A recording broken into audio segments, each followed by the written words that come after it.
He's lining up at various linebacker positions as well as showing off his pass rushing skills. Parsons has the attention of Mike McCarthy, who described his young defensive stud as unique. LeVar, is your guy Parsons the key to turning around the Cowboys defense?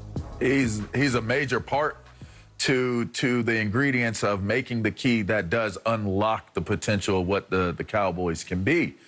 Listen, I said this coming into the draft. When he was coming out, everybody asked me, who is Micah Parsons? What is he? What can he do? What can he be?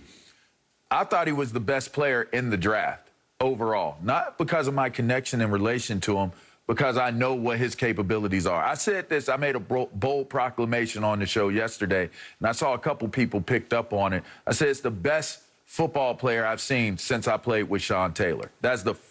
He's the first kid I've seen, young man that I've seen, to the level of what he's capable of doing from the position that he plays, that it made me draw comparisons. Like, who do I compare him to? Who does he remind me of what he's capable of doing? And it was Sean Taylor.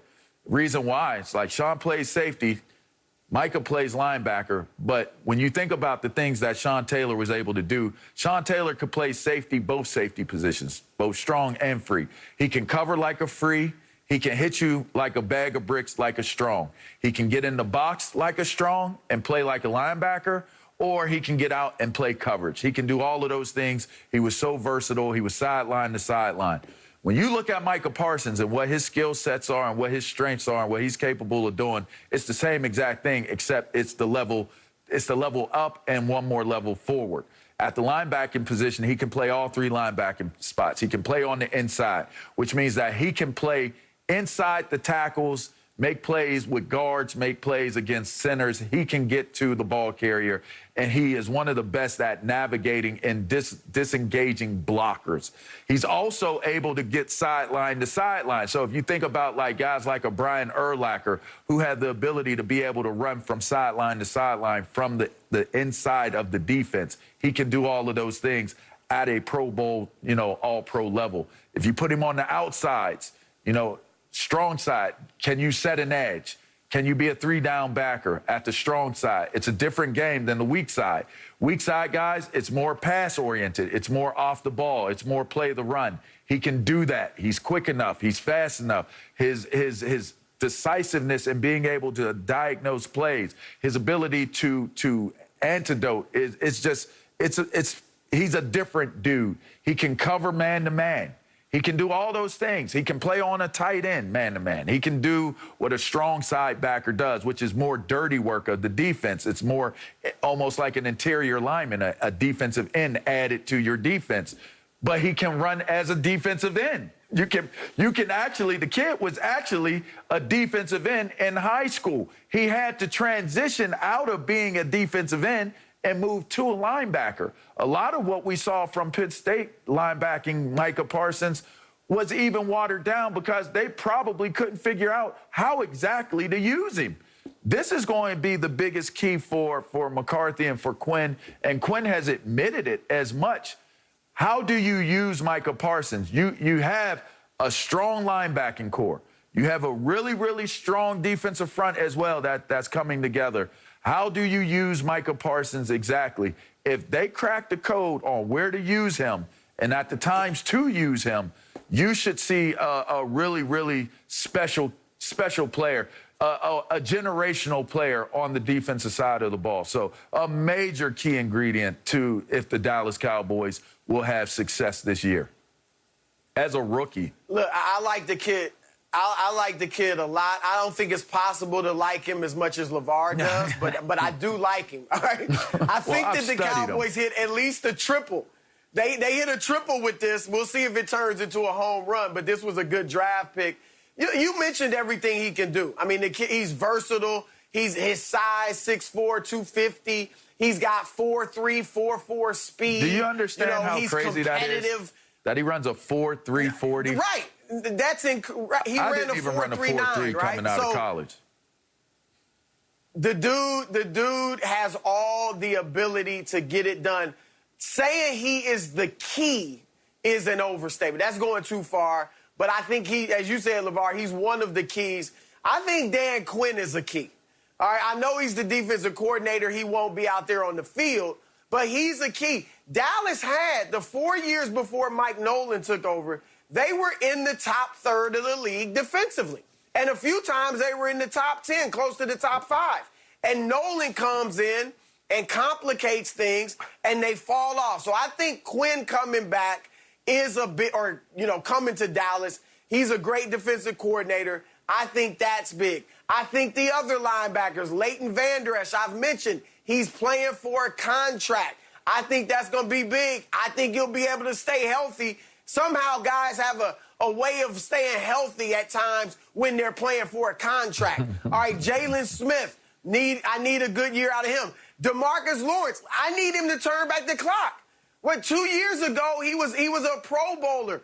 I need him to get back to that level, which he hadn't played at the last couple of years. Trayvon Diggs, I'm expecting a big jump from him in this second season to really shore up that secondary. So there are a lot of keys to this defense succeeding. Micah Parsons, one of them, but it's going to take much more than him to make this defense what they need it to be. Yeah, as good as Parsons is, it's tough to put an entire burden on a 22-year-old rookie. I'm sure he's going to be great, but sorry, he's not one of the top 3 guys that's needed to perform on this defense. Oh, yes, I think you guys missed this, okay? I know you guys don't love the numbers. Yes, Pro Football Focus has the Cowboys secondary ranked 31st in the league, okay? They were a tire fire last year in the secondary. And part of it is because they can't get to the quarterback. Other than Lawrence, they got nobody to rush the passer. And what does Jerry do? He didn't get to the quarterback. We're going to get Alden Smith and Randy Gregory. That's what we're banking on. 2 guys who have had some problems off the field. If they can stay on the straight and narrow, I'm very optimistic for this front 7 where Micah Parsons will be instrumental. But the key is, if you can't pressure the quarterback, that secondary is going to be under fire. They're ranked 31st for a reason. They went out and brought in 2 of Dan Quinn's guys, okay, from Atlanta, where the secondary wasn't good to begin with. And then they drafted defensive backs in the 2nd and 3rd round. It's a clear position of need. Now, the good news is, and I know Cowboys fans are angry because of what I just said, the good news is they face a weak slate of quarterbacks this year. First of all, let's look at the division. Danny Dimes, I like to call him Danny Loose Change because he's a turnover machine. Ryan Fitzpatrick, we know what he is. And then, of course, Jalen Hurts, who struggled and started, I believe, 3 or 4 games last year. So in the division, you can warm up. Now, they have a tough start opening with Tom Brady and Justin Herbert, but it gets much easier. So I believe they will struggle early. First 2 weeks, there will be panic. This show will go to DEFCON 2 on the Cowboys secondary, but they will be fine come October. And again, as much as we've laid into the Cowboys and they love talking about Jerry Jones and the struggles of McCarthy, this probably is an 11-win team capturing the NFC East thanks to a defense handling bad quarterbacks. This is what I'll say. I gave you guys the breakdown on who Micah Parsons is as a player. The reason why he will be a catalyst for change on this defense is because when you get players of his caliber, of his magnitude, and you have other guys, those other 2 linebackers, Vander Esch and Jalen, are nice. Like, coming out of college, I mean, listen, you didn't have a better linebacker coming out of college better than Jalen, like, right before that injury. He's gotten back from that injury, and he has been an efficient and an effective player for this team. But Micah is like, he's just different. I mean, he's different. And we'll probably look back on this show a year or 2 from now and be like, man, you said it. It's hard to explain when you see somebody that's that different. And that's why I use Sean as an example in doing so. So even with everything that we're talking about, I'm not even a Dallas fan. So I'm just giving you guys just straight up information. I am a big Micah Parsons fan because I have a personal relationship with him, but I'll never sacrifice the integrity of what I do as a professional. So if he was a good football player, I would say this is a good football player. If he was something less than that, it's like, we'll have to wait and see. He's a project kid. I would say he's a project. They got to build him and see where we end up.